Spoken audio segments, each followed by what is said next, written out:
Okay, moving right along after the excellent presentation by Owen and Charlie. Now we're going to bring up two other 6th graders.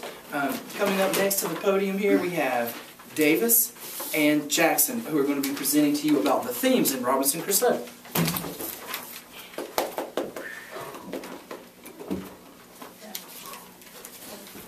Alright, yes, like Mr. Martin said, our language arts teacher, we read a book called Robinson Crusoe before we went to Costa Rica.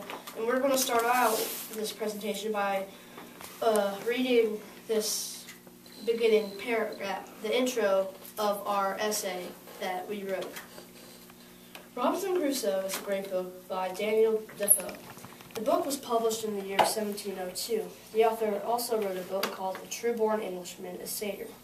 Robinson Crusoe is filled with adventure, excitement, violence, and many themes. It discusses 3 main topics and themes. It can always be worse, how a single moment can change your life, and you will never know what will happen next. And there's always hope, things are not always what they seem. All right, Davis? I drew a picture of the crash scene. It mainly explains how a single moment can change your life, because as you know, he was stranded there for about 21 years, and it like really shaped his life. Like he could, when he got back, he didn't want to be a lawyer or anything like his dad wanted him to. He get back and rode a horse back around and helped out his friends with some money he got. As you can see, there's a picture of Robinson. In the book, it said he was grabbing onto a rock. I have him like reaching out of the water trying to grab on. And then it said there was like some clothes washed up in the water. That's some pants, a hat, and a shirt.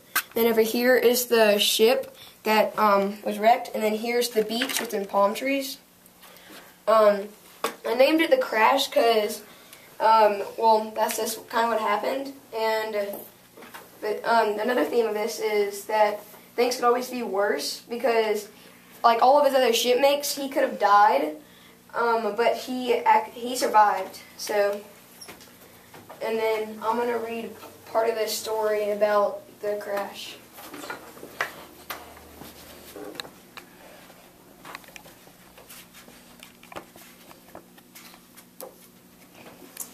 This is kind of starting in the middle of the crash, but the immense relief I felt my head and hands shoot above the surface of the water.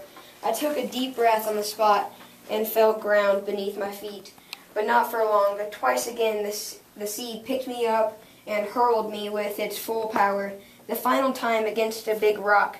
For a moment I was senseless, but I recovered prior to the next watery blow. This time I proposed to hang on to the rock for dear life and hold my breath. Since this spot was nearer land, the waves had spent more of their force, and my method worked. In between waves, I would dash forward, take hold of a rock, and brace myself. Before long, I was able to clamber up the shore cliffs, to sit down on the grass, and thank the Almighty. That was kind of like I said, he was trying to grab onto a rock to save himself, and then he kind of like swam over and sat on the shore. And now Jackson's going to talk about his mural. My mural explains an important part of the story about when he meets Friday. Friday.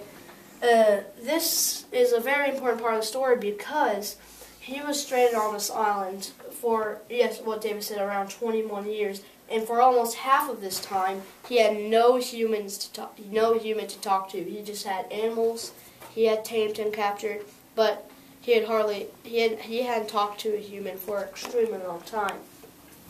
And this also shows 2 themes of the story. There's always hope, meaning that he's found someone that will help him, and that you will never know what will happen next, meaning he was sitting down watching the view of his islands, and suddenly just some people to show up. And so as you can see, this whole kind of marshy-like area is his island, and you can see him looking on his cliff, And you can see I put some little dots showing Friday and some cannibals in the ship coming from the shore and showing how Friday is running off, trying to get away from the cannibals. And I named this Friday because this is like the most epic part, one of the most epic parts of the story, because first human in almost 12 years. And I'm gonna read the part of where he sees the cannibals wash up on the shore.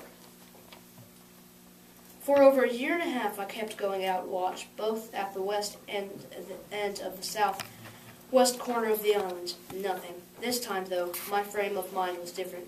The longer I went without result, the more eager I became, and I didn't give up my watches. Instead, I grew careless with my concealment of noises. After a year and a half of watching and waiting, I got a surprise one morning. No less than 5 canoes on shore together. I couldn't yet see the people who had brought them, but it was enough to man 5 canoes, at least 20 or maybe more. I had no idea how to attack 20 or 30 men single-handedly, and I stayed in my castle in defensive posture. After waiting and listening for a long time, I grew very impatient. I set my guns at the foot of my ladder and climbed carefully up the hill, making sure not to show myself. With my spyglass, and I saw no less than 30 people with a fire going and meat dress. They were all dancing around the fire, making wild gestures and motions. As I watched, several men drag 2 miserable wretches from the boat.